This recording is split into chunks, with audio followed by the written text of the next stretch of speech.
Welcome back to my channel. Today I'm going to demonstrate how to create this part for the 4-axis cam. This is the first part, and if you can see here, we have so many features. And if you look at the manufacturing part, I already created the 4-axis cam, which is a machine in this Fusion, and this 4-axis cam is a new feature in Fusion. Let's get started. Okay, first of all, I would like to create the plane in the front area, and then we create the sketch, which this one is a sketch which have the axis revolution, and then I construct a sketch and a bit taper angle of this sketch, and also create the total overall length of this part 175, and then continue with the diameter dimension. To create the diameter dimension, we just right click and then choose the diameter dimension. Okay, 50 is enough, and also the width 25, and this one should be 20. And for the neck here, I'll put the 94 degree. Okay, and also the position of the neck here using the diameter dimension 70. Okay, and also the overall diameter, the last one should be 150. Okay, and then we just click finish sketch and simply revolve this sketch here, and the axis will be this one. Okay, and we continue with the new sketch, which represent the shape. I'm just using the simple so before that I would like to create the intersection. Okay, and then create the arc using the 3-point arc, that one and that one, and also this one. I zoom a little bit. Okay, and I reposition this with the first here 88, and the bottom position of the arc 21, and also the last one is the radius. Okay, so from with this sketch, I would like to split the face. Okay, split the face. This is the face, and then this is the splitting tool, and I choose the long factor. So the plane here is for the factor. Okay, so they will create the 3D arc. No, it's not arc. 3D circling around that one, and use the offset face to offset inside. So it's a bit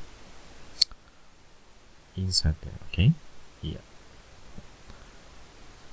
Okay, from here I add a fillet to the here at the groove over there, and also I like to create another sketch for the top part, which came from the circle, and then I create the construction line as a center point. I extend it a little bit. Okay, and I also create the arc using 3 points from this area and this point. So this both of the arc should be symmetrical. So, but this one also have to be tangent, both of it, to the circle, and this also have to be vertically aligned with the center point. And I put the dimension here 25, and also this one will be 40 as a radius and make sure this line is coincident with the center point, and this have equal length. Okay, and reposition this feature 30 and also the length. Okay, is fully constrained, and I use the extrude from the particular cone here. So I choose the face from option and then click the sketch and give the thickness, so they will like emboss like over there. Maybe this one is emboss feature within the fusion. Okay, I use the 2 radius at both up and down to create a fillet. Okay, and then I continue with the side part, so I create another sketch at the front, create the circle, the 2 circle. This little circle will be aligned vertically with the center point, and I add an arc from here to here. Okay, and from that bottom part to the bottom part, and also create the tangent constraint between those circle. Oops, I have to drag it to the bottom. Okay, just drag, and also have a tangent here and the tangent as well at the top of the arc. Okay, then I continue with the dimension from here to here. Okay, and from here to here, the height 12 is okay, and then the diameter here is a 10, and the little one will be 2 millimeter. Okay, and then also the radius dimension of the arc. Okay, and then the upper part. Okay, and then from that I create the dimension toward the positioning 35. Okay, so perfect. And then I will repeat the extrude command, which is using the surface as a reference. So I choose the from object here, and then this is the sketch that I want to extrude. Okay, let me click, yeah, this little. Okay, and the distance this will be same, but you have to choose join, and then because the direction we will put a minus. Okay, now I continue with the fillet. I use the upper fillet using the variable fillet. Okay, the bottom using the constant fillet. So I use this variable fillet to adjust the value about the 0.1 at the that point, at the upper, yeah, that one, and the second one is the nearest here, so we can adjust the value. Okay, I think it's okay, I put a little bit larger. Okay, you satisfy, and then you just click OK.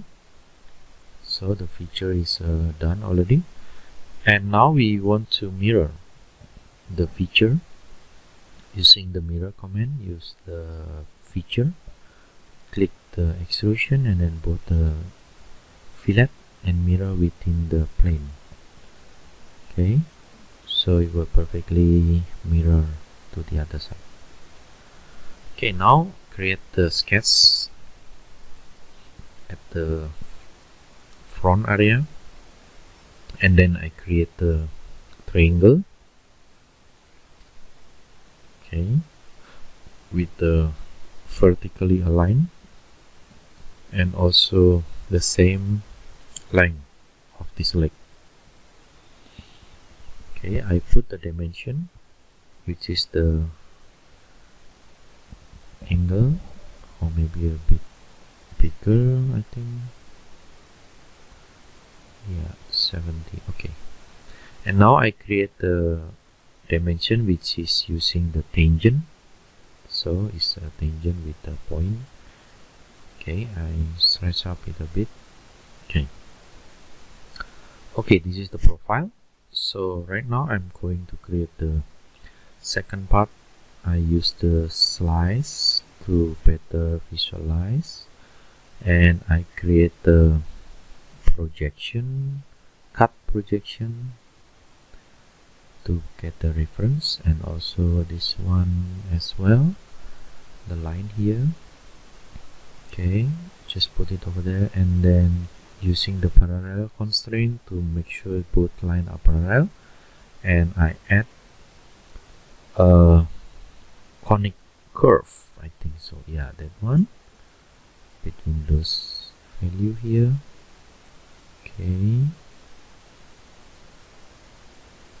Okay, so I choose maybe one. Oh, it's not working. Maybe 0.5. Yeah, I think it's a good, perfect. And I add the length of this line. 18. Okay, I think it's good. Okay, and then I just finish sketch and I do the sweep command. Put the sweep command between those profile. Oh, I misselect. Should be the inner profile. Okay. Okay, that one. Yeah, it's good enough, and just click OK. And after that, I create the fillet over there. Okay, put the constant radius fillet. Okay, using 1.5. Okay, and also I add for the edges outside there, and 2. Okay. Yeah, and before that, before I continue, I roll back the timeline to add the chamfer. Okay, with the 2mm chamfer, click OK, and then I put it back the timeline. Okay, so it will create the chamfer. Okay, after that, I just using the pattern, circular pattern, and the feature here, the sweep and the fillet, and the axis is the center. And I use 8 as a quantity, but if you can see here, there is a suppression check mark. This means that when they have a collision with the other feature, they will suppress the feature here using optimize. If I click OK, so they will feature which is clashed with another feature, they will ignore. Okay, so I think it's done here for creating this. And then if you like the video, just give a like button, and then I will continue with the second part, which is how I create this cam machining toolpath. Okay, bye bye.